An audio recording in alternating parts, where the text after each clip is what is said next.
Louis Althusser replies to John Lewis from Australian Left Review, December 1972, translated by Grahame Locke, first published in Marxism Today, 1972.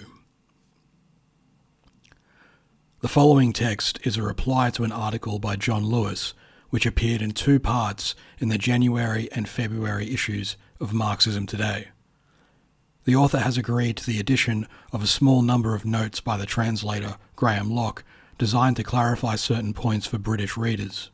The subtitles are also by the translator. The author has seen the translation and notes. Part 1. 1. Never forget the class struggle. I want to thank Marxism Today for having published John Lewis's article about the books I have written on Marxist philosophy, For Marx and Reading Capital, which appeared in France in 1965. He took care to treat me in a special way, in the way a medical specialist treats a patient. The rest of the family, as it were, stood silent and still at the bedside, while Dr. Lewis leaned over to examine the Althusser case. Footnote: the title of John Lewis's article was The Althusser Case, and in his conclusion the author compares Marxism to medicine. He made his diagnosis, a very grave one. The patient is suffering from an attack of severe dogmatism. The prognosis is equally grave. The patient has not long to last. It is an honour for this attention to be paid to me, but it is also an opportunity for me to clear up certain matters 12 years after the event, for my first article reprinted in For Marx, which was concerned with the question of the young Marx, actually appeared in 1960, and I write in 1972. Philosophy and politics. A good deal of water has flowed under the bridge of history since 1960. The workers' movement has been touched by many important events. It has seen the proletarian cultural revolution in China, 1966 to 1969. It has seen the greatest workers' strike in world history, 10 million French workers on strike for a month, May 1968, as well as the important ideological revolt among French students and petty bourgeois intellectuals, which preceded and accompanied it. It has seen the occupation of Czechoslovakia by the armies of the Warsaw Pact nations. It has seen the war in Ireland, and etc. The Cultural Revolution and May 1968 have had ideological and political repercussions in the whole capitalist world. With hindsight, one can judge things better. With the passing of the period between the writing of the pieces collected in my books and the present time, 12, 10, 7 years, one can look back and see more clearly whether one was right or wrong. It is really an excellent opportunity. Just one small point in this connection. John Lewis, in his article, never for one moment talks about this political history of the workers' movement. In For Marx, that is, in 1965, I was already writing about Stalin, about the 20th Congress of the Soviet Communist Party, and about the split in the international communist movement. John Lewis, on the other hand, writes as if Stalin had never existed, as if the 20th Congress and the split in the international communist movement had never occurred, as if the proletarian cultural revolution had never taken place, nor the occupation of Czechoslovakia, nor the war in Ireland, and etc. John Lewis is a pure spirit. He prefers not to talk about such concrete things as politics. When he talks about philosophy, he talks about philosophy. Just that. Full stop. It has to be said that this is precisely what the majority of so-called philosophy teachers do in our bourgeois society. The last thing they want to talk about is politics. They would rather talk about philosophy. Full stop. That is just why Lenin, quoting Ditskin, called them graduated flunkies of the bourgeois state. Footnote: see V.I. Lenin, Materialism and Empirio-Criticism in Collected Works, Moscow, 1962, Volume 14, page 340. What a wretched sight they make. For all the great philosophers in history, since the time of Plato, even the great bourgeois philosophers, not only the materialists but even idealists like Hegel, have talked about politics. They more or less recognize that to do philosophy was to do politics in the field of theory. and they had the courage to do their politics openly, to talk about politics. Heaven be thanked, John Lewis has changed all that. John Lewis is a Marxist, and we are in 1972. He does not feel the need to talk about politics. Let someone work that one out. But to Marxism today, I must express my thanks for giving an important place to a discussion about philosophy.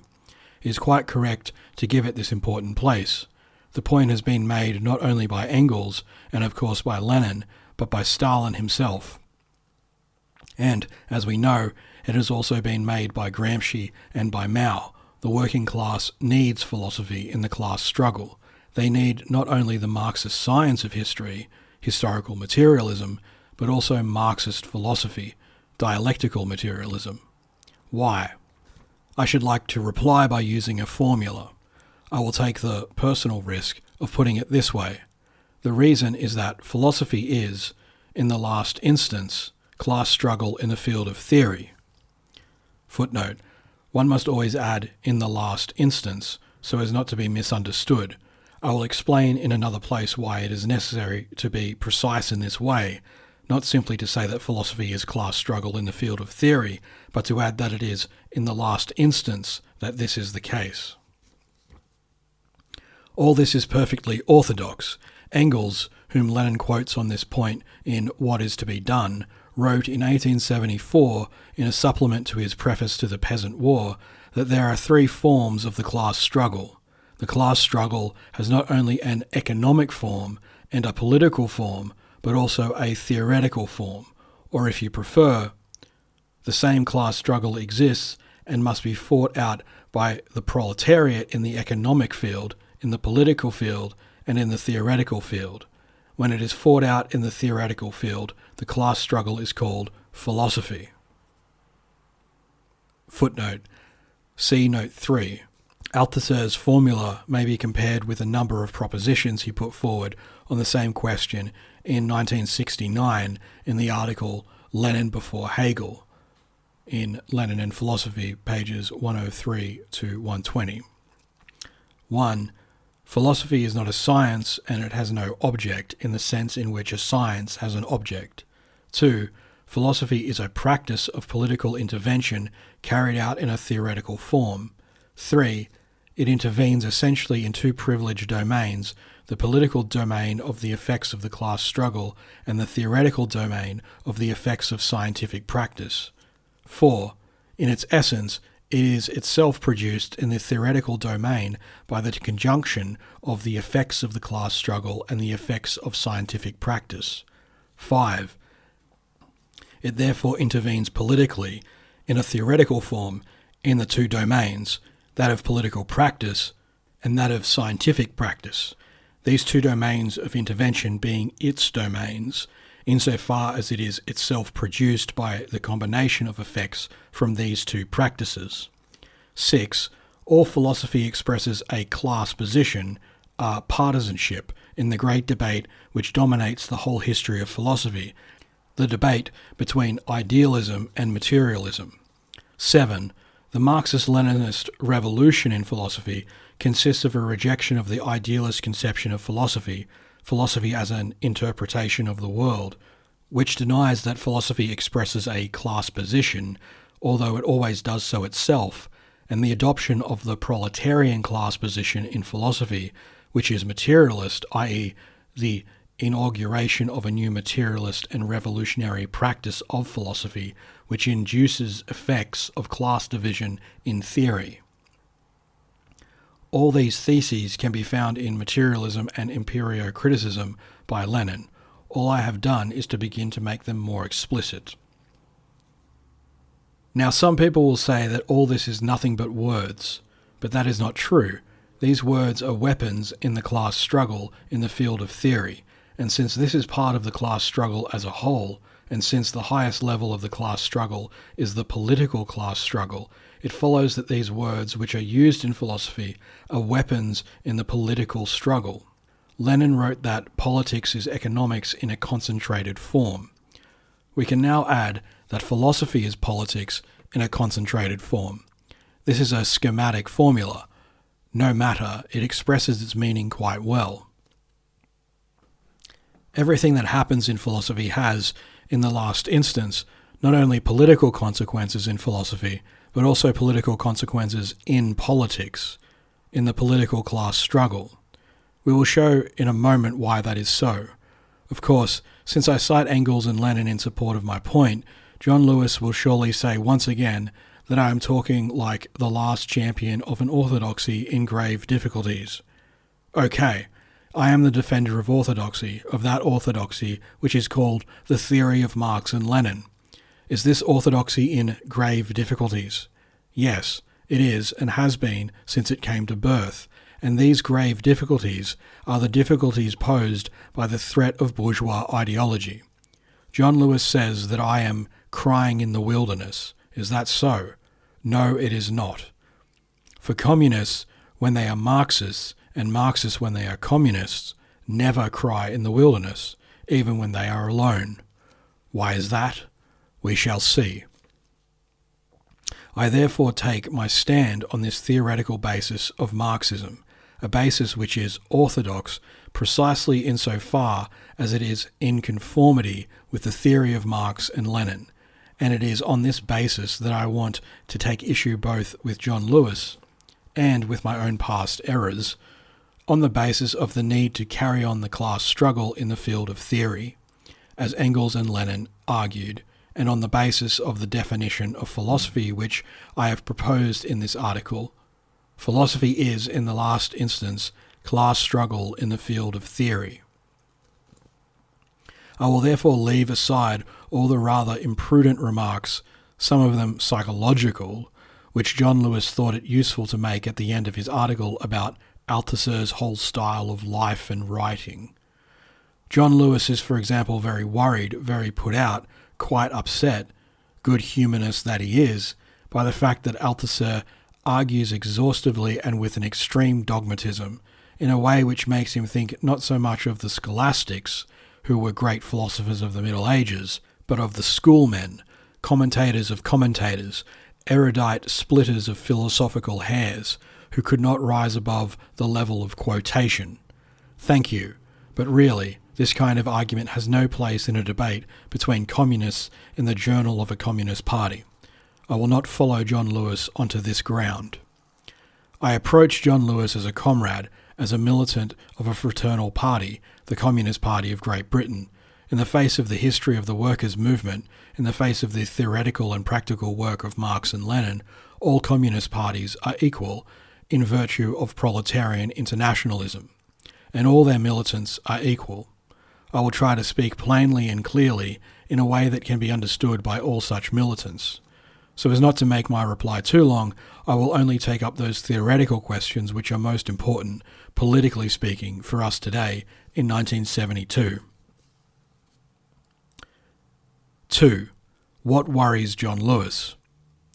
To understand my reply, the reader must obviously know what John Lewis, in his radical critique of my philosophical writings, essentially holds against me. In a few words, we can sum this up as follows. John Lewis holds, 1. That I do not understand Marx's philosophy. 2. That I do not understand the history of the formation of Marx's thought. In short, his reproach is that I do not understand Marxist theory. That is his right. I will consider these 2 points in succession. 3. First point. Althusser does not understand Marx's philosophy. To demonstrate this point, John Lewis employs a very simple method. First, he sets out Marx's real philosophy, which is Marx as he understands him. Then, beside this, he puts Althusser's interpretation. You just have to compare them, it seems, to see the difference. Well, let us follow our guide to Marx's philosophy and see how John Lewis sums up his own view of Marx. He does it in 3 formulae, which I will call 3 theses. Footnote. In a philosophy course for scientists, given in 1967 and to be published, I propose the following definition. Philosophy states propositions which are theses. It therefore differs from the sciences, as science states propositions which are demonstrations. How John Lewis sees Marx. 1. Thesis number 1. It is man who makes history. John Lewis's proof, no need of proof, since it is obvious, it is quite evident, everyone knows it. John Lewis's example, revolution. Man makes revolution. 2. Thesis number 2. Man makes history by remaking existing history, by transcendence, by the negation of existing history. John Lewis's proof, since it is man who makes history, it follows that in order to make history, man must transform the history which he has already made, since it is man who has made history. To transform what one has already made is to transcend it, to negate what exists. And since what exists is the history which man has already made, it is already negated history. To make history is therefore to negate the negation, and so on without end. John Lewis's example, revolution. To make revolution, man transcends, negates, existing history, itself the negation of the history which preceded it. 3. Thesis number 3. Man only knows what he himself does. Footnote. See Part 1 of John Lewis's article, page 46. Lewis writes that Marx does not present us with any system. Had he thought one necessary, he would certainly have constructed one. What he has in mind is the development of consciousness, of understanding, of the possibilities, the problems, the opportunities and necessities in the actual social situation. This Marx calls praxis because it is always concrete. Always we are involved and acting, and therefore thinking as we act and acting as we think. John Lewis's proof, no proof, probably because of lack of space, so let us work one out for him. He could have taken the case of science and said that the scientist only knows what he himself does, because he is the one who has to work out his proof, either by experiment or by demonstration, mathematics. John Lewis's example, no example, so let us provide one. John Lewis could have taken history as an example. Man's knowledge of history comes from the fact that he is the one who makes it. This is like the thesis of Giambattista Vico, verum factum. Footnote, verum factum, that which is true is that which has been done. Giambattista Vico, 1668-1744. Italian philosopher of history, famous for his new science of humanity. He claimed that we can know the social world precisely because it is we who have made it. He wrote the Scienza Nuova. A little difficulty for John Lewis. These then are the 3 theses which sum up John Lewis's idea of Marx's philosophy. Thesis number 1, it is man who makes history. Thesis number 2, man makes history by transcending history. Thesis number 3, man only knows what he himself does. This is all very simple. Everyone understands the words involved. Man, make, history, know. There is only one word which is a bit complicated, a philosopher's word, transcendence, or negation of the negation. But if he wanted to, John Lewis could say the same thing more simply. Instead of saying man makes history in transcending it by the negation of the negation, he could say that man makes history by transforming it, etc. Wouldn't that be more simple? But a little difficulty still remains. When John Lewis says that it is man who makes history, everyone understands, or rather, everyone thinks he understands. But when it is a question of going further, when John Lewis honestly asks himself the question, what is it that man does when he makes history, then you realize that a nasty problem appears just when everything seemed simple, that there is a nasty obscurity just in the place where everything seemed clear. What was obscure? The little word make in the thesis, it is man who makes history. What can this little word make possibly mean when we are talking about history? Because when you say, I made a mistake, or I made a trip around the world, or when a carpenter says, I made a table, etc., everyone knows what the term make means. The sense of the word changes according to the expression, but in each case we can easily explain what it means. For example, when a carpenter makes a table, that means he constructs it. But to make history, what can that mean? And the man who makes history, do you know that individual, that species of individual, as Hegel used to say? So John Lewis sets to work. He does not try to avoid the problem, he confronts it, and he explains the thing. He tells us to make, in the case of history, that means to transcend, negation of the negation. That means to transform the raw material of existing history by going beyond it. So far, so good. But the carpenter who makes a table, he has a raw material in front of him too, the wood, and he transforms the wood into a table. But John Lewis would never say that the carpenter transcends the wood in order to make a table out of it. And he is right, for if he said that, the first carpenter who came along and all the other carpenters and all the other working people in the world would send him packing with his transcendence.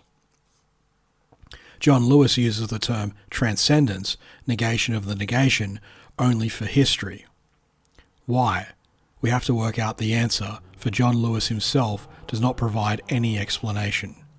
In my opinion, John Lewis holds on to his transcendence for the following reason: because the raw material of history is already history. The carpenter's raw material is wood, but the carpenter who makes the table would never say that he was the one who made the wood, because he knows very well that it is nature which produces the wood. Before a tree can be cut up and sold off as planks, it first has to have grown somewhere in the forest, either in the same country or thousands of miles away on the other side of the equator.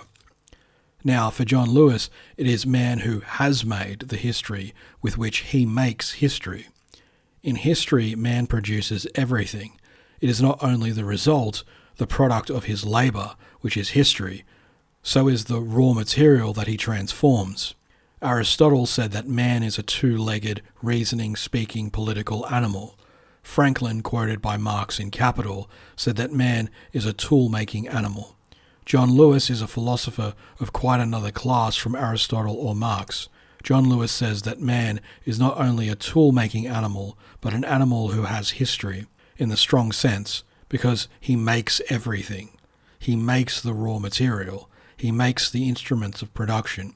John Lewis says nothing about these, and for good reason, because otherwise he would have to talk about the class struggle, and his man who makes history would disappear in one flash, together with the whole system. And he makes the final product, history. A little human God. Do you know of any being under the sun endowed with such a power? Yes, there does exist such a being in the tradition of human culture, God. Only God makes the raw material with which he makes the world. But there is a very important difference. John Lewis's God is not outside of history, he is inside. And it is just because John Lewis's little human God, man, is inside history, en situation, as our good Jean-Paul Sartre used to say, that Lewis does not endow him with such a power of absolute creation. When one creates everything, it is relatively easy. There are no constraints. But something even more stupefying, the power of transcendence, of being able indefinitely to supersede the history in which he lives, the power to transcend history by his human liberty. Footnote: I do not know John Lewis's personal philosophical history, but I am not sticking my neck out much in betting that he has a weakness for Jean-Paul Sartre. His Marxism, in fact, bears a remarkable resemblance to a pale copy of Sartrean existentialism in a slightly Hegelianized version, which no doubt makes it more easily acceptable to communist readers. John Lewis's man is a little lay god. Like every living being, he is up to his neck in reality, but endowed with the prodigious power of being able at any moment to step outside of that reality, of being able to change its character. A little Sartrean god, always en situation in history, endowed with the amazing power of transcending every situation, of resolving all the difficulties which history presents, and of going forward towards the golden future of the human socialist revolution. Man is a free animal. Please excuse all this if you are not a philosopher. We philosophers are well acquainted with this kind of argument, and we communist philosophers know that this old line in philosophy has always had its political consequences. The first people who talked about transcendence in philosophy were the idealist religious philosophers of Plato's school, the Platonic and Neoplatonic philosophers. They had an urgent need of the category of transcendence in order to be able to construct their philosophical or religious theology, and this theology was then the official philosophy of the slave state. No need to say more. Later in the Middle Ages, the Augustinian and Thomist theologians took up the same category again and used it in systems whose function was to serve the interests of the church and feudal state. The ideological state apparatus of the church is the number one ideological state apparatus of the feudal state. No need to say more.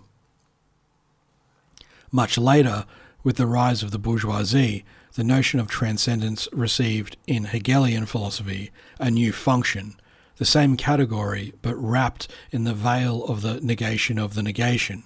This time it served the bourgeois state. It was quite simply the philosophical name for bourgeois liberty. It was then revolutionary in relation to the philosophical system of feudal transcendence, but it was 100% bourgeois, and that is the way it stays. Since that time, Jean-Paul Sartre has taken up the same idea once more in his theory of man en situation, the petty bourgeois version of bourgeois liberty. And Sartre is not alone, for transcendence has flourished even since his early days among, for example, large members of theologians, both reactionary and avant-garde, and even among the red theologians of Germany and Holland, of Spain and Latin America. The bourgeois no longer needs to believe, and anyway has for 30 years no longer been able to believe, that his liberty is all-embracing, but the petty bourgeois intellectual, yes. The more his liberty is crushed and denied by the development of imperialism, the more he exalts its power, transcendence, negation of the negation. The conscious petty bourgeois exists in his perfect form only when he protests. The petty bourgeois ideologist is an animal of protest. John Lewis now, in 1972, takes up the old arguments in his turn in the Theoretical Journal of the British Communist Party. He can, if I may say so, rest assured, he is certainly not crying in the wilderness. He is not the only person to take up this theme. He is in the company of many communists. Footnote: Althusser is of course not only or even specially referring to the British Communist Party. His argument is that the struggle between the positions he outlines is taking place or must take place wherever what he calls bourgeois and petty bourgeois theses have penetrated Marxism.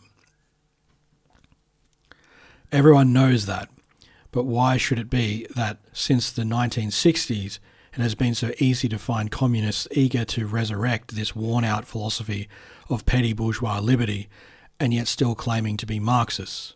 We shall see. 4. What does Marxism say about history? But first, I shall do like John Lewis. I shall compare John Lewis's Marxist theses with the theses of Marxist-Leninist philosophy, and everyone will be able to see the difference and judge. I will go over the points in John Lewis's order. That way, things will be clearer.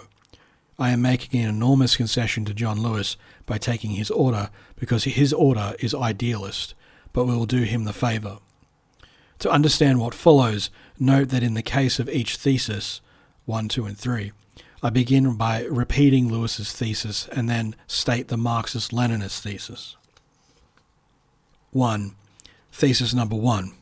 John Lewis: it is man who makes history. Marxism-Leninism: it is the masses which make history. What are these masses which make history? In a class society, they are the exploited masses, that is, the exploited social classes, social strata and social categories grouped around the exploited class capable of uniting them in a movement against the dominant class which holds state power. The exploited class capable of doing this is not always the most exploited class or the most wretched social stratum. In antiquity, for example, it was not the slaves, except in a few periods, Spartacus, who made history in the strong political sense of the term, but the most exploited classes among the free men at Rome, the urban or rural plebs. Footnote: it is not certain, here I shall have to bow to the judgment of Marxist historians, that the slave class did not, in spite of everything, quietly but genuinely make history. The transition from the small property slave system to the large-scale system at Rome had its historical effects. In the same way, under capitalism, the lumpenproletariat, as Marx called it, groups together the most wretched of men. But it is not a class, and certainly not the class, which is exploited in capitalist production. That is, the proletariat. It is around the proletariat that you will find grouped the masses who make history, who are going to make history. That is, who are going to make the revolution which will break out in the weakest link of the world imperialist chain. Against John Lewis's thesis, it is man who makes history, Marxism-Leninism has always opposed the thesis. It is the masses which make history. Under capitalism, the masses can be defined as the set of exploited classes, strata and categories grouped around the exploited class in large-scale production, around the only class capable of directing their action against the bourgeois state. Compare the two theses. 2. Thesis number 2. John Lewis. Man makes history by transcending history. Marxism-Leninism. The class struggle is the motor of history. Thesis of the Communist Manifesto, 1847. Here things become extremely interesting, because Marxism-Leninism blows up John Lewis's whole philosophical system. How? John Lewis has said, it is man who makes history, to which Marxism-Leninism replied, it is the masses. But if we went no further, we would give the impression that Marxism-Leninism gives a different reply to the same question, that question being, who makes history? This question therefore supposes that history is the result of the action of a subject, of what that subject does. For John Lewis, the subject is man. For Marxism-Leninism, the subject would be the masses. Yes and no. When we started to sketch out a definition of the masses, when we argued about this idea of the masses, we saw that the whole thing was rather complicated. The masses are actually several social classes, social strata, and social categories grouped together in a way which is both complex and changing, the positions of the different classes and strata, and of course the fractions of classes within the classes change in the course of the revolutionary process itself. And we are dealing with huge numbers. In France and Britain, for example, with millions of people, in China with hundreds of millions. Can anyone still claim that we are talking about a subject? Compared with John Lewis's subject, as simple and neat as you can imagine, the masses considered as a subject pose nasty problems of identity and identification. A subject is a being about which we can say, that's it. How do we do that when the masses are supposed to be the subject? It is precisely the thesis of the Communist Manifesto, the class struggle is the motive force of history, that brings this problem into the open, which shows us how to pose it properly and therefore how to solve it. It is the masses which make history, but it is the class struggle which is the motor of history. To John Lewis's question, how does man make history? Marxism-Leninism replies by replacing his idealist philosophical categories with categories of a quite different kind. The question is no longer posed in terms of man, that much we know, but in the proposition that the class struggle is the motor of history, the question of making history is also eliminated. It is no longer, that is, a question of looking for a subject of history. It is no longer a question of who makes history. Marxism-Leninism then tells us something quite different, that it is the class struggle, new concept, which is the motor, new concept, of history. It is the class struggle which moves history, which advances it. This thesis is of a very great importance because it puts the class struggle in the front rank. Absolute primacy of the class struggle. In the preceding thesis, it is the masses which make history. The accent was put, 1, on the exploited classes grouped around the class capable of uniting them, and 2, on their power to carry through a revolutionary transformation of history. It was therefore the masses which were put in the front rank. In the thesis taken from the Communist Manifesto, what is put in the front rank is no longer the exploited classes, etc., but the class struggle. This thesis is decisive for Marxism-Leninism. It draws a radical demarcation line between revolutionaries and reformists. For the reformists, even if they call themselves Marxists, it is not the class struggle which is in the front rank, it is the classes.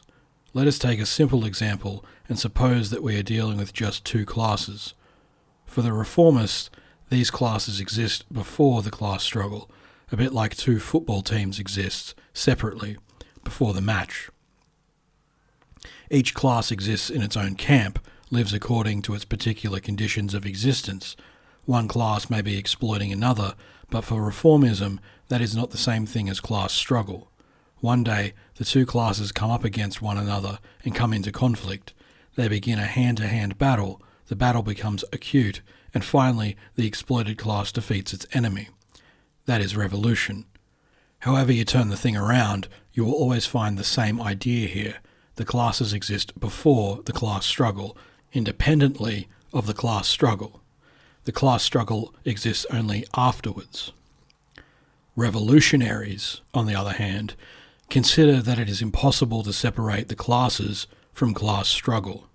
The class struggle and the existence of classes are one and the same thing. In order for there to be classes in a society, the society has to be divided into classes. This division is the exploitation of one class by another. It is therefore the class struggle, for exploitation is already class struggle. You must therefore begin with the class struggle if you want to understand class division and the classes. The class struggle must be put in the front rank. But that means that our thesis 1, it is the masses which make history, must be explained in terms of thesis 2, the class struggle is the motor of history. That means that the revolutionary power of the masses comes from the class struggle, and that means that it is not enough, if you want to understand what is happening in the world, just to look at the exploited classes. You also have to look at the exploiting classes. Better, you have to go beyond the football match idea, the idea of two antagonistic groups of classes, to examine the basis of the existence not only of classes, but also of the antagonism between classes, that is, the class struggle. Absolute primacy of the class struggle. Marx, Lenin. Never forget the class struggle. Mao. Now, the class struggle does not go on in the air or on something like a football pitch.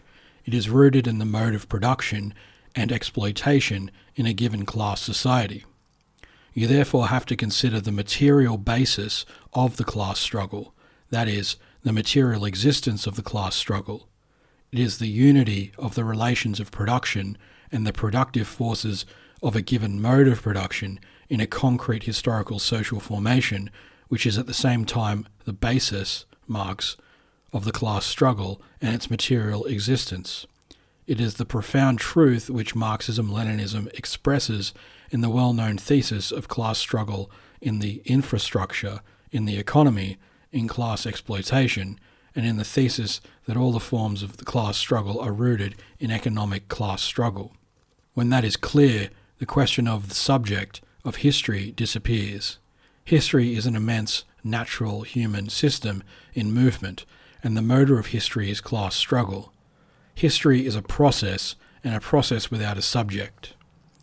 Footnote: this idea I put forward in a brief study called On the Relation of Marx to Hegel, February 1968. The question about how man makes history disappears altogether. Marx's theory leaves it to bourgeois ideology, and with it disappears the necessity of the concept of transcendence and its subject, man. That does not mean that men, the individuals, disappear, for social classes are made up of human individuals. But these classes are certainly not just all those individuals added together. they have material conditions of existence, nor does it mean that the question of political action disappears, for the class struggle in the last instance is practical, which means that it is a struggle of the organised masses for the conquest and retention of state power. Nor does it mean that the question of the revolutionary party disappears, because without such a party, the conquest of state power by the exploited masses under the leadership of the proletariat is impossible. But it does mean that the role of the individual in history, the existence, nature, objectives, and practice of the revolutionary party are not determined by transcendence, that is, by the free will of man. They are determined by the class struggle, by the state of the workers' movement, by the ideology of this movement, petty bourgeois or proletarian, by its forms of organisation and its relation to the scientific theory of the class struggle, Marxist theory. All communists know that. 3. Thesis number 3. John Lewis, man only knows what he himself does. Marxism-Leninism, one can only know what exists. A big difference. For John Lewis, man only knows what he himself does. For dialectical materialism, the history of Marxism-Leninism, one can only know what exists. That is the basic materialist thesis, the primacy of being over thought. That is where we have to begin in philosophy. Materialism and science. This thesis is at one and the same time a thesis about existence, about materiality, and about objectivity. It means not only that one can only know what exists, but also that what exists is both material, that is, distinct from the mental character of the thought by which it is known, and objective, that is, exists independently of the subjectivity which knows it. That, of course, does not mean that Marxist philosophy denies the activity of thought, that it denies practical scientific work, the work of experiment in the natural sciences, or the work of historical experiment represented by political work for Marxists, the proletarian class struggle. On the contrary, Marx and Lenin even said that certain idealist philosophers, Hegel for example, had understood the principle of this activity better than certain materialist philosophers. That is how we get into the dialectical theses of Marxist-Leninist philosophy. But, and here it differs fundamentally from John Lewis, Marxism-Leninism has always subordinated the dialectical theses to the materialist theses. It is thanks to scientific work that we can know what exists, but we only ever have knowledge of what exists. Knowing something is not the same as making or doing it. As far as nature is concerned, there is no problem. Who would argue that it is man who made the nature which he comes to know? Only idealists, or rather only that crazy species of idealists who attribute God's omnipotence to man. Even idealists are not normally so stupid. But what about history? We know that the thesis, "it is man who makes history," has literally no meaning, but a trace of it remains in the idea that history is easier to understand than nature because it is human. That is the idea of Giambattista Vico. Well, Marxism-Leninism is categorical in this point. History is as difficult to understand as nature, or rather, it is even more difficult to understand. Why?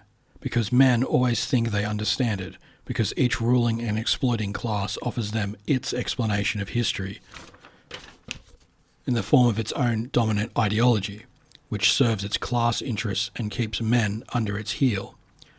Look at the Middle Ages. The Church offered all its flock, that is to say primarily the exploited masses, a very simple and clear explanation of history. History is made by God and obeys the laws or follows the ends of providence. Look at the 18th century in France. The situation is different. The bourgeoisie is not yet in power. It is critical and revolutionary, and it offers to everyone, without distinction of class, not only to the bourgeoisie itself and its allies, but also to the people it exploits, an enlightened explanation of history. History is moved by reason, and it obeys the laws or follows the ends of truth, reason, and liberty.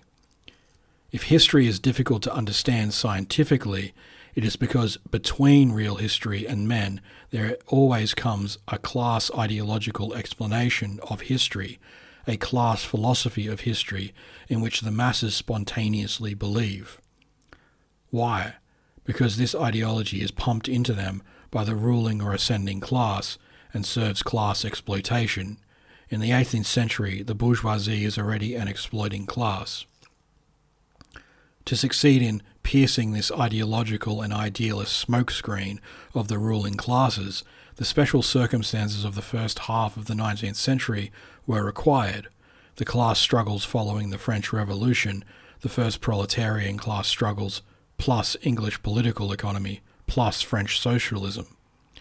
The result of these circumstances was Marx's discovery. He was the first to open up the continent of history to scientific knowledge. But in history, as in nature, man only knows what exists. There is no automatic relation between what he knows and what he does. The fact that in order to get to know what really does exist, an enormous amount of scientific work and gigantic practical struggles were necessary does not disprove the point. One can only know what exists. But we must go further. We will notice that I said that the Marxist-Leninist thesis is not man can only know what exists, but one can only know what exists. Here too the term man has disappeared. We should say in this respect that scientific history, like all history, is a process without a subject, and that scientific knowledge, even when it is the work of a particular individual scientist, is actually the result of a complex process which has no real subject or goal. That is how it is with Marxist science. It was Marx who discovered it, but as the result of a complex process combining German philosophy, English political economy, and French socialism, the whole thing based on the struggles between the bourgeoisie and working class. All communists know that. Scientists in general do not know it, but if they are prepared to, communists can help to persuade scientists, including natural scientists, including mathematicians, of its truth, because all scientific knowledge really is the result of a process without any subject or goal. This is undoubtedly a thesis which is difficult to understand, but it gives a very important insight, not only into scientific work, but also into the political struggle. Yes, it has both scientific and political consequences. You will remember the definition of philosophy which I proposed. Philosophy is, in the last instance, class struggle in the field of theory.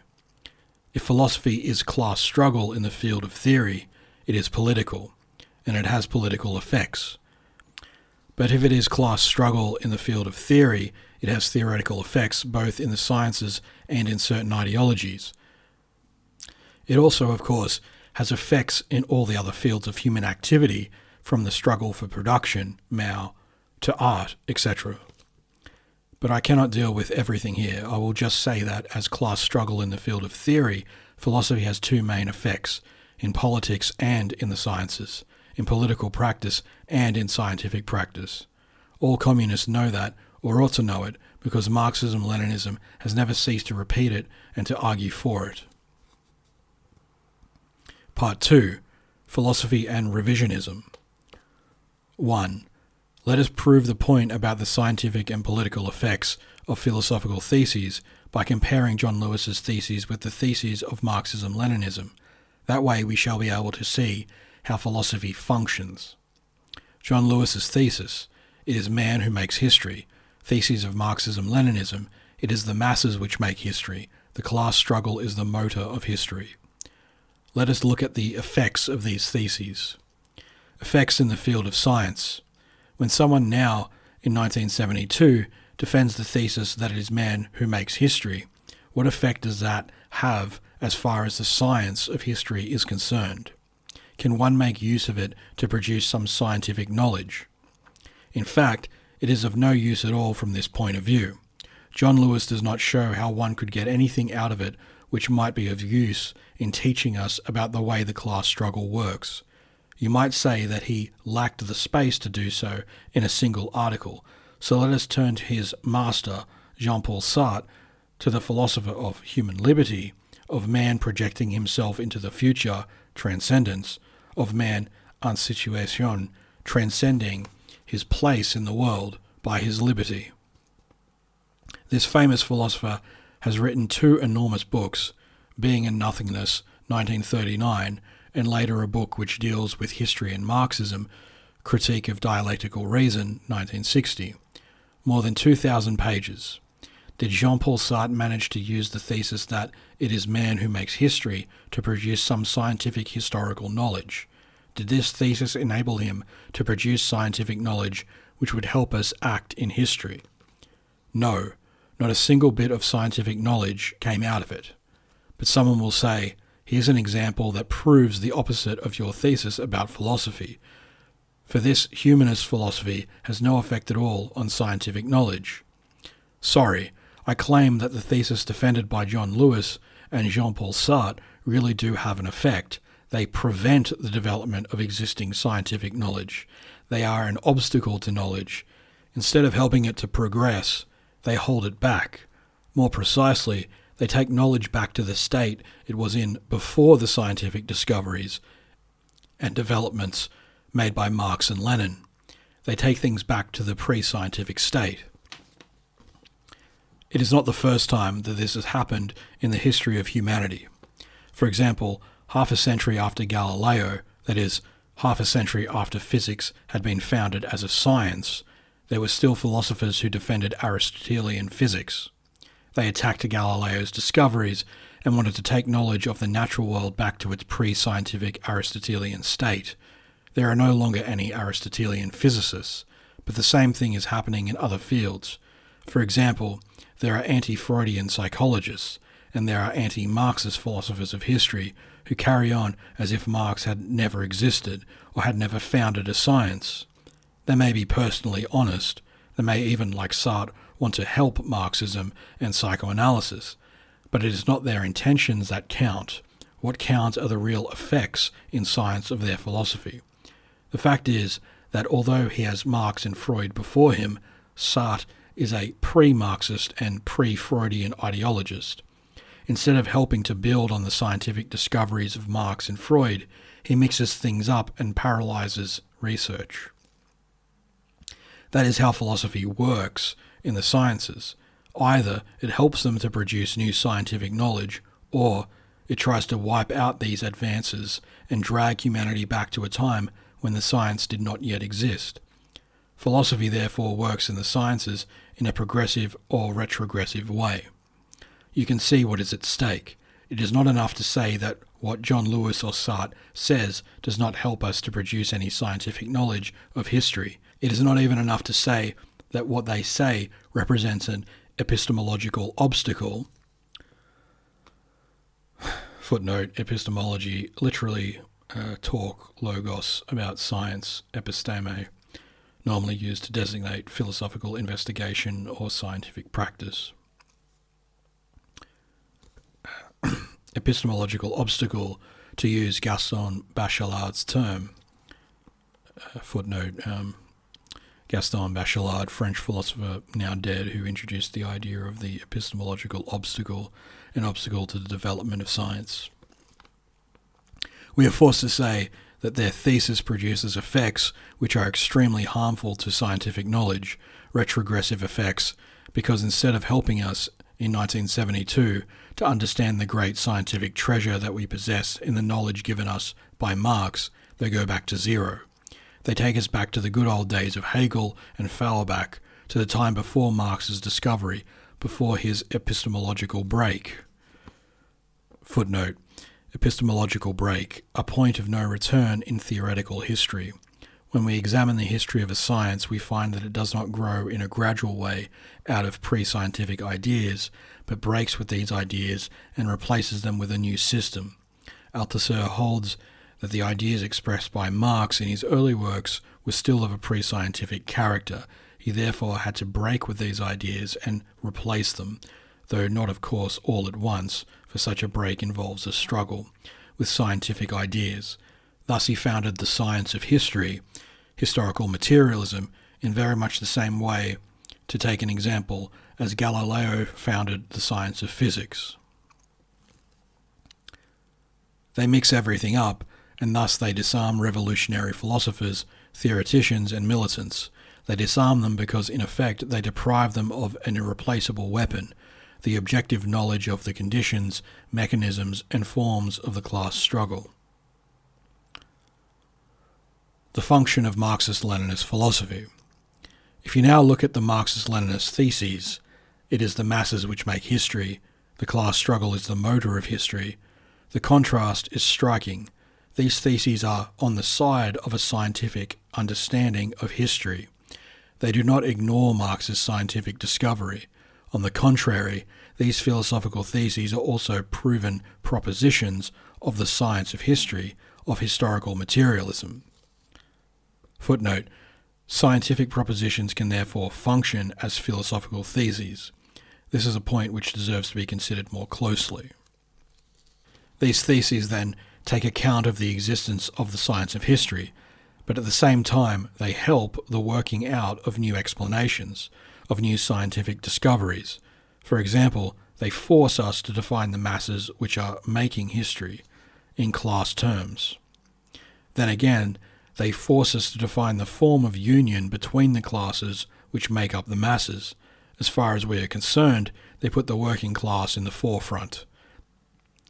They force us to define the proletariat as the class whose conditions of exploitation render it capable of directing the struggle of all the oppressed and exploited classes, the struggle to take the state power held by the imperialist bourgeoisie. These theses allow us to understand that the class struggle is the motor of history. They force us never to forget the class struggle.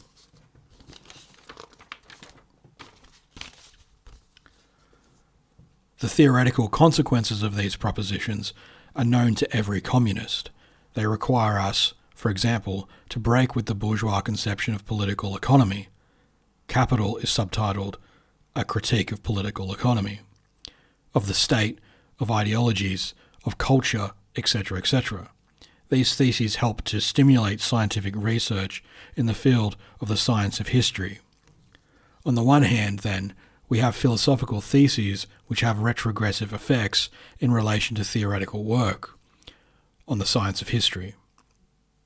On the other hand, we have philosophical theses which have progressive effects in relation to theoretical work in the existing fields of the Marxist science of history, and revolutionary effects in the fields which this science has not yet really touched, for example, in anthropology, in the history of the sciences, in art, in philosophy, etc., etc. That is what is at stake for science in the class struggle in the field of theory. Political effects. I think that as far as political effects are concerned, things are rather clear. How could one carry on the class struggle on the basis of the philosophical thesis, "It is man who makes history"?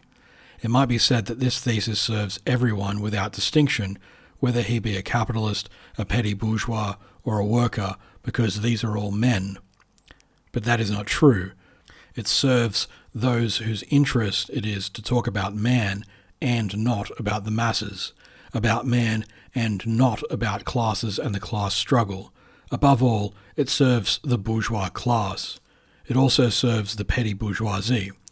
In his critique of the Gotha program, Marx wrote, "The bourgeois have very good grounds for falsely ascribing supernatural creative power to human labour."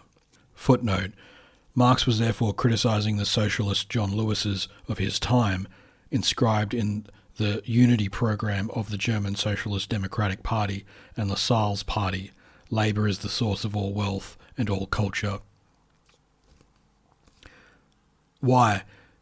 Because by making men think that labour is the source of all wealth and all culture, the bourgeoisie can keep quiet about the power of nature, about the decisive importance of the natural, material conditions of human labour. And why does the bourgeoisie want to keep quiet about the natural material conditions of labour? Because it controls them. The bourgeoisie knows what it is doing. If the workers are told that it is men who make history, that helps to disarm them. It tends to make them think that they are all powerful as men, whereas in fact they are disarmed as workers in the face of the power which is really in command, that of the bourgeoisie, which controls the material and political conditions determining history.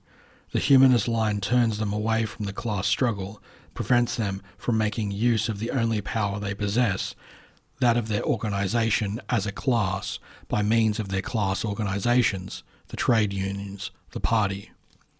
On the one hand, then, we have theses which directly help the working class to understand its role, its conditions of existence, of exploitation, and of struggle, which help them to create organisations which will lead the struggle of all exploited people to seize the state power from the bourgeoisie. No need to say more. None of this is affected by the fact that these bourgeois or petty bourgeois theses are defended in 1972 by a militant of a Communist Party. Read Chapter 3 of the Communist Manifesto. You will see that in 1847 Marx distinguished three kinds of socialism: reactionary, feudal, petty bourgeois, humanist.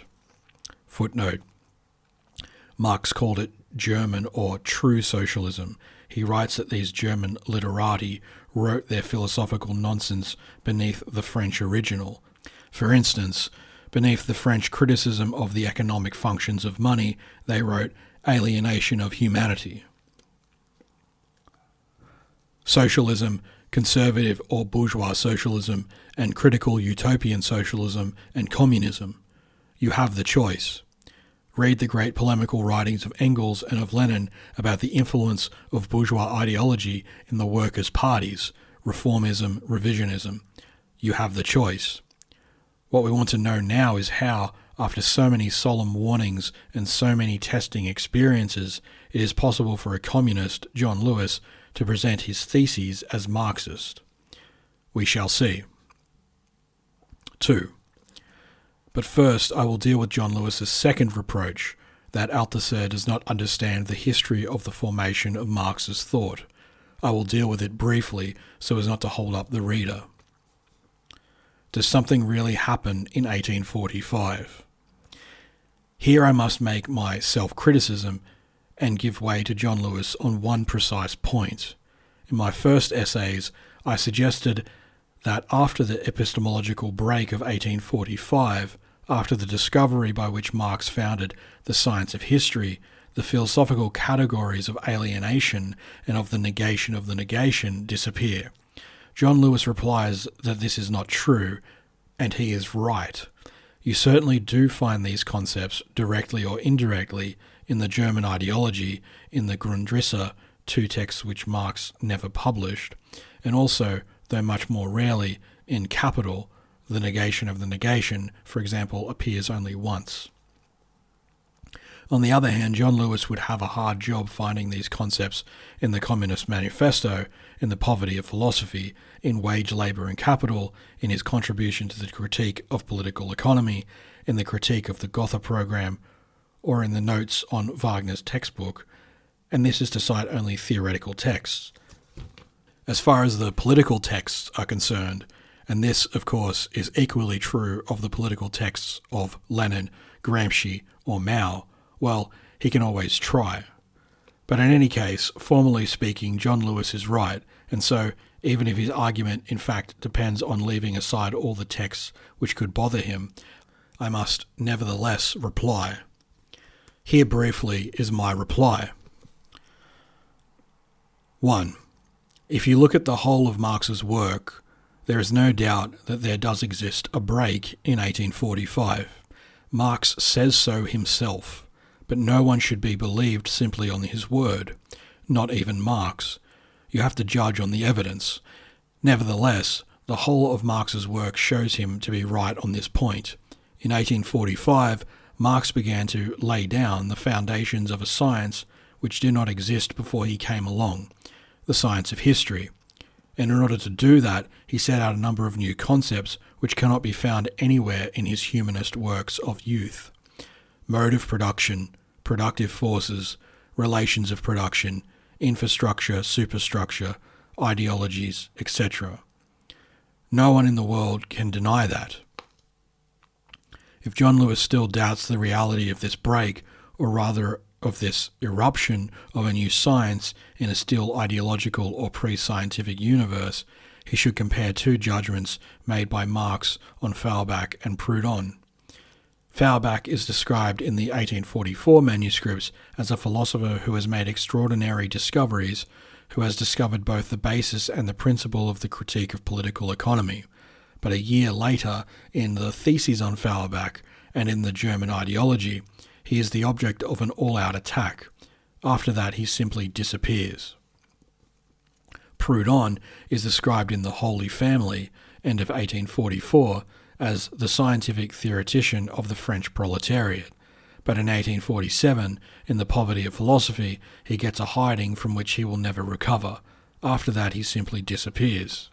If, as John Lewis says, nothing really happened in 1845, and if everything that I have said about the epistemological break is a complete myth, then I'll be hung for it. 2. So something irreversible really does start in 1845. The epistemological break is a point of no return. Something begins which will have no end. A continuous break, I wrote, the beginning of a long period of work, as in every other science. And although the way ahead is open, it is difficult and sometimes even dramatic, marked by events, theoretical events, which concern the scientific knowledge of a particular object, the conditions, the workings and the forms of the class struggle. In simpler terms, the science of history. We can say then that this science does not emerge ready-made from Marx's head. It merely has its beginning in 1845 and has not yet got rid of all its past, of all the ideological and philosophical prehistory out of which it emerges. We can add, look at Marx's texts. Look at the birth and development of his scientific concepts, and, since John Lewis insists on talking about them, you will at the same time see the gradual disappearance of these two philosophical categories inherited from the past and still subsisting as remnants, known as alienation and the negation of the negation. Now, in fact, the more we advance in time, the more these categories disappear. Capital speaks only once of the negation in 2,500 pages. It is true that Marx several times uses the term alienation, but all that disappears in Marx's later texts and in Lenin. Footnote, one really must be short of arguments to have to use, as a proof of Lenin's humanist philosophy, a few lines from the German Ideology, which Lenin copied into his notebooks. John Lewis is obviously not worried about gaining the reputation of schoolman himself. Completely. We can therefore say what is important is the tendency, and Marx's scientific work does tend to get rid of these philosophical categories. A self-criticism. 3. But this is not enough, and here is my self-criticism. I was not attentive enough to the fact, which John Lewis points out, that is, to the fact of the continuing presence of the said philosophical categories after the epistemological break. And that was because I identified the epistemological break with Marx's philosophical revolution. More precisely, I never separated Marx's philosophical revolution and the epistemological break. I talked about philosophy as if it were science, and wrote that in 1845 Marx made a double break, scientific and philosophical. That was a mistake. It is an example of the deviation of theoreticism, which I denounced in the brief self-criticism contained in the preface to the Italian edition of Reading Capital, 1966. This preface was reproduced in the English edition. The mistake consists in thinking that philosophy is a science and that, like every science, it has 1. An object, 2. A beginning. The epistemological break takes place at the moment when it looms up in the pre-scientific ideological cultural universe, and 3. A history comparable to the history of a science. This theoreticist error found its clearest and purest expression in my formula, philosophy is the theory of theoretical practice. Since that time I have begun to put things right. In a philosophy course for scientists dating from 1967, and again in Lenin and Philosophy, February 1968, I put forward other propositions. 1. Philosophy is not a science. 2. Philosophy has no object in the sense in which a science has an object. 3. Philosophy has no history in the sense in which a science has a history. 4. Philosophy is politics in the field of theory. What are the consequences? 1. It is impossible to reduce philosophy to science, and it is impossible to reduce Marx's philosophical revolution to the epistemological break. 2. Marx's philosophical revolution preceded Marx's epistemological break. It made the break possible. You can, of course, argue quite seriously that there is a sense in which philosophy, as Hegel said, and as I repeated in Lenin and Philosophy, always lags behind science or the sciences. But from another point of view, which is essential here, you have to say the opposite and argue that in the history of Marxist thought, the philosophical revolution necessarily preceded the scientific breakthrough. In the case of other sciences, we lack evidence and proof, but in the case of Marx, what happens is that although the philosophical revolution and the epistemological break take place at the same point in time, it is the philosophical revolution which determines the scientific break. Concretely, that means the following. The young Marx, born of a good bourgeois family in the Rhineland, entered public life as editor of a liberal newspaper of the same land. That was in 1841. A young and brilliant intellectual, he was, within 3 or 4 years, to undergo an astonishing evolution in politics. He was to pass from radical bourgeois liberalism, 1841 to 42, to petty bourgeois communism, 1843 to 44, then to proletarian communism, 1844 to 45. These are incontestable facts, but parallel to this political evolution, you can observe an evolution in philosophy. In philosophy over the same period, the young Marx was to pass from a position of subjective neo-Hegelianism of a Kant-Fichte type to theoretical humanism, Feuerbach, before rejecting this to pass over to a philosophy which would no longer merely interpret the world, but change it. If you now compare Marx's political evolution with his philosophical evolution, you will see 1. That his philosophical evolution is based on his political evolution, and 2. That his scientific discovery, the break, is based on his political evolution. That means, in practice, that it is because the young Marx went over to a revolutionary proletarian class position in his theoretical work that he was able to lay down the foundations of the scientific theory of history as history of the class struggle. 4. On the basis of these points, it should be possible to account for the intermittent survival of categories like those of alienation and of the negation. Note that I talk about intermittent survival, for alongside their tendency to disappear in Marx's work, considered as a whole, there is a strange phenomenon which must be accounted for. Their total disappearance in certain works, then their subsequent reappearance. For example, the two categories in question are totally absent from the Communist Manifesto, as well as from The Poverty of Philosophy, published by Marx in 1847. They are absent from his contribution to the Critique of Political Economy, which he published in 1859, but there are many references to alienation in the Grundrisse, preparatory notes made by Marx in the years 1857 to 1858, in which he did not publish. We know, because of a letter sent to Engels, that Marx had, by chance, reread Hegel's Logic in 1858 and had been fascinated by it. In Capital, 1867, alienation comes up again, but much more rarely, and the negation of the negation appears just once, and so on. However that might be, and in spite of all the work which still remains to be done, one fact is clear. The Marxist science of history did not progress in a simple straight line under its own power from the moment of the epistemological break onwards.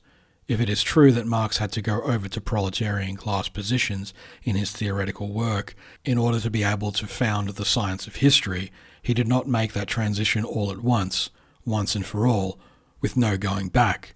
The philosophical battle continued within Marx himself in his work around the principles of the new science. The science only gained its ground little by little in theoretical struggle, in theoretical class struggle, and in close relation to the class struggle going on in the world outside theory. This struggle lasted all of Marx's life. It has continued after him in the labour movement, and it continues in our own time. It is therefore possible to understand the partial disappearance and reappearance of certain categories in Marx's work as indicative of attempts, advances and failures in the long dual struggle to take up class positions in theoretical work and to found the science of history. Revolution and counter-revolution in philosophy. When I said that it was the epistemological break which was primary, and when I failed to distinguish it from the philosophical break, I therefore made two mistakes. In the case of Marx, it is the philosophical revolution which is primary, and if we are allowed to keep the term break to designate the beginning of the science of history, the point of no return, we cannot use the same term for philosophy, because in philosophy, as for long periods in the class struggle, there is no point of no return. We must therefore talk about revolution in philosophy. This expression is more correct, because we all know that a revolution is always exposed to attacks, to reverses and to counter-revolution. Nothing then is ever definitively settled in philosophy. There are always comebacks, and the oldest philosophies are always ready to mount an offensive disguised in modern trappings. Why? Because philosophy is, in the last instance, class struggle in the field of theory, because the revolutionary classes are always opposed by the old conservative and reactionary ruling classes who will never give up their ambition for revenge, even when they no longer hold state power. According to the state of affairs, they will defend their power or mount an assault against the new power under the guise of such and such a philosophy, the one that serves them best, even if it is the oldest in the world. It just has to be done up a bit and given a modern coat of paint. Philosophical theses have no age. That is the sense in which I took up Marx's comment in the German ideology that philosophy has no history. In practice, bourgeois ideology, when it is able to put on enough pressure, can penetrate Marxism itself. The class struggle in the field of theory is not just a phrase, it is a reality, a terrible reality. Without understanding that, it is impossible to understand either the dramatic history of the formation of Marx's thought or the grave difficulties which even today, in 1972, weigh on the orthodoxy defended by a certain number of communists. The dramatic history of Marx and of his thought can be reduced, if we follow John Lewis, to a peaceful and problem-free university career. A certain Marx appears on the literary and philosophical scene. Quite naturally, he begins to talk about politics in the Communist Manifesto, then about economics in Capital. He founds and directs the First International, opposes the insurrection in Paris, then, in the space of 2 months, takes a firm stand on the side of the Paris Commune. He wages a battle to the death against the anarchists and followers of Proudhon, etc., etc. All that without the hint of a problem, of a drama, apart from all the assaults of the struggle, with no regard to the difficulties, the questions, or the torments of the search for truth in that struggle itself. Like a good bourgeois intellectual, as well installed in his thought as he is in the comfort of his existence, Marx, in this view, always thought the same thing, without a revolution or break in his thinking. Here I will merely say that only someone who has no experience or is blind to all experience of the class struggle in the field of theory, or even simply of the way scientific research is done, could argue such nonsense, and thus insult the life and sufferings not only of Marx himself, but of all communists, and also of those scientists who succeed in finding something out. Now, not only did Marx find something out, and at what risk and of what importance, but he was also a leader of the labour movement for 35 years. He always did his thinking in the struggle, that is, the only way in which he did it. The whole history of the labour movement is marked by endless crises, dramas and struggles. There is no need for me to go over them here, but as far as philosophy is concerned, we ought at least to mention the great struggles of Engels and Lenin against the intervention of bourgeois philosophy in Marxism and in the workers' parties. The struggle against the intervention of the idealism of Dühring and of Bernstein, both of them declared neo-Kantians and humanists, whose theoretical revisionism covered their political reformism and political revisionism. John Lewis would do well to reread the first pages of What is to be Done. In this text, A petty bourgeois intellectual named Lenin is defending Marx's orthodoxy, itself in grave difficulties with extreme dogmatism. Yes, Lenin declared himself proud to be attacked as a dogmatist by the international coalition of critical revisionists, with the English Fabians and French ministerialists at their head. Yes, Lenin declared himself proud to defend this old problem-ridden orthodoxy, the orthodoxy of Marx's teachings. Yes, he thought it was in grave difficulties. The cause, reformism and revisionism. Some communists today are thinking and doing the same. There certainly are not too many of them, and they are rather alone. That is how things are. Why? We shall see. 3. Let us see why. We have to answer 2 questions. 1. Why are there communists like John Lewis, and there are quite a lot of them, who in 1972 can openly argue in communist journals for a philosophy which they call Marxist, but which is in fact simply a variant of bourgeois idealism? Why are the communist philosophers who defend Marx's philosophy so few in number, and why are they so isolated in their own parties? To answer these 2 questions, which are really one and the same, we must, all apologies to John Lewis, briefly enter the field of political history. I have made the basic points in For Marx, but John Lewis does not seem to have read the political pages of For Marx. John Lewis is a pure spirit. Stalin and the 20th Congress. I said in For Marx that my period of philosophical silence ended with the 20th Congress of the Soviet Party in 1956. That is true. Before the 20th Congress, it was not possible for a communist philosopher, at least in France, to publish serious philosophical texts. That is to say, texts which would be both deep and capable of being put to use ideologically and politically. That is the good side of the 20th Congress. From that time on, it was possible to publish such texts. The French party, to take only one case, explicitly recognised at the Argenteuil Central Committee meeting in 1966 the right of party members to carry out and publish their philosophical research. But the criticism of Stalin's errors was formulated at the 20th Congress in terms such that there inevitably followed what we must call an unleashing of bourgeois ideological and philosophical themes within the communist parties themselves. This was the case above all among communist intellectuals, but it also touched certain leaders and even certain leaderships. Why? Because the criticism of Stalin's errors, some of which, and rather a lot, turned out to be crimes, was made in a non-Marxist way. The 20th Congress criticised and denounced the cult of personality, the cult in general, personality in general, and summed up Stalin's errors in the concept of violation of socialist legality.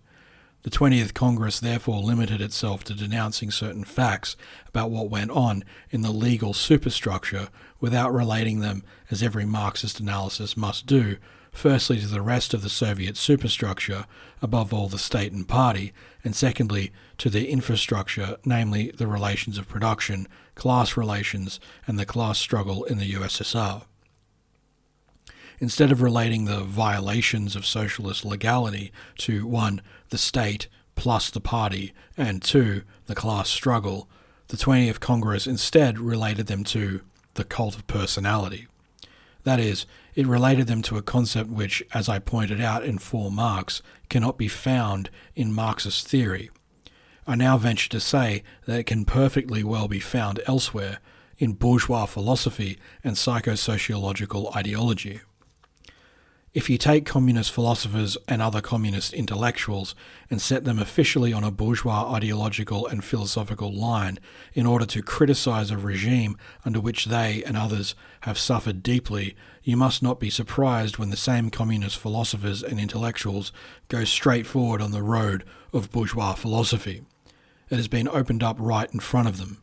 You must not be surprised when they make up their own little bourgeois Marxist philosophy of the rights of man, exalting man and his rights, the first of which is liberty, whose reverse side is alienation.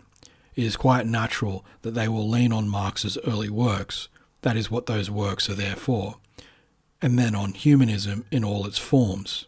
Shall it be Giraudy's socialist humanism, John Lewis's humanism, the true or real humanism of others, or even, why not, scientific humanism itself. Between these different varieties of the philosophy of human liberty, each philosopher can of course freely take his choice.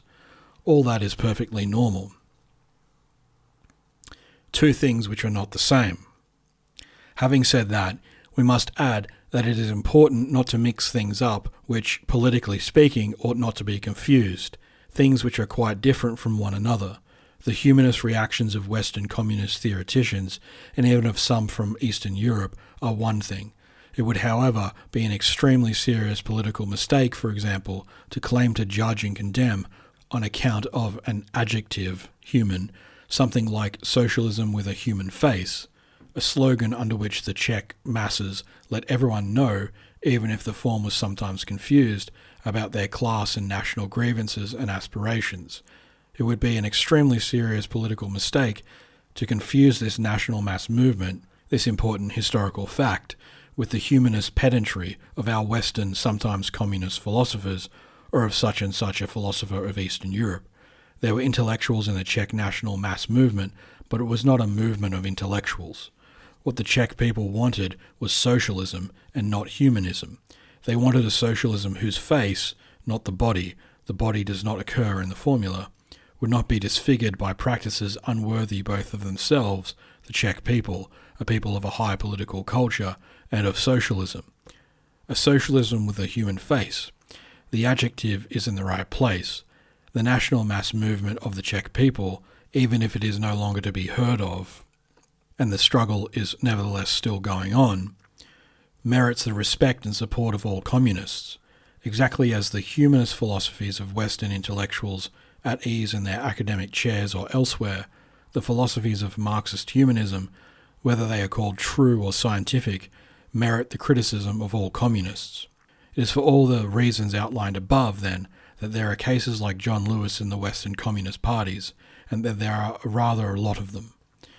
And it is for the same reasons, directly political reasons, that I want to repeat my thanks to Marxism Today, Journal of the Communist Party of Great Britain, for accepting to publish my reply.